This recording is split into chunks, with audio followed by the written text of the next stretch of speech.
Quand on dit prospère à tous égards et sois en bonne santé, comme prospère l'état de ton âme. Écoutez très bien, qu'est-ce que ça veut dire?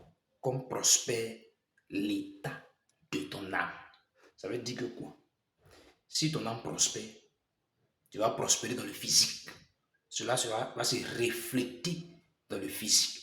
Si ta dimension spirituelle, précisément ton âme, qui est la monnaie d'échange dans le spirituel, elle prospère, tu vas connaître une prospérité dans ce monde physique. Il y a une loi, un principe puissant qui se dégage de ce verset de 3 Jean.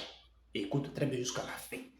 Et bien, donc pour faire prospérer son âme, il faut d'abord en un premier temps chercher à obtenir la délivrance, la cure d'âme. Ça veut dire qu'on doit curer ton âme de façon à briser les liens de malédiction, liens d'échec, de non-accomplissement, de pauvreté, les liens de sang, tout ce qui a enfermé, englouti ton âme. On doit débarrasser ta vie de ça. Voilà, c'est la délivrance et la restauration. La deuxième étape, suivez très bien, c'est la récupération. Voilà. Parce que quand tu prends Exode 10, verset 24, le peuple d'Israël était en Égypte. Ils ont lutté pendant plus de 40 ans. Moïse a lutté avec Pharaon à travers les 10 plaies d'Égypte pour l'emmener à mort de la poussière.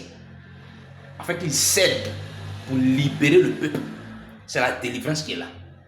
Maintenant qu'il a mordu la poussière, ils ont reçu le cul d'âme. Pour partir, il leur dit de laisser les brebis et le bétail, qui était la principale source de richesse autrefois. Donc, ça veut dire qu'il les libère, on chasse l'esprit. Cet esprit des eaux de mort là, on le chasse.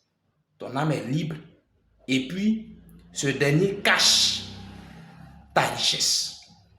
Ce que tu dois prendre pour nourrir ton corps, là, pour être heureux. Là. Lui, il saisit ça, il cache ça, et c'est là-bas. Il a juste des parties comme ça. Moïse dit pas question. Moïse dit non. On a besoin de notre richesse, de l'argent, pour adorer notre Dieu où on s'en va là. Et Pharaon les a poursuivis à cause de la récupération des richesses qu'ils ont prises.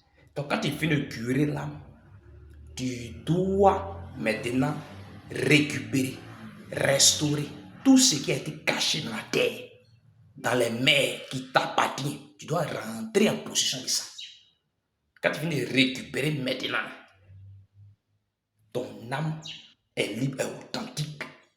Tu as saisi pleinement ton étoile et ce qui va suivre dans le monde physique, c'est la prospérité.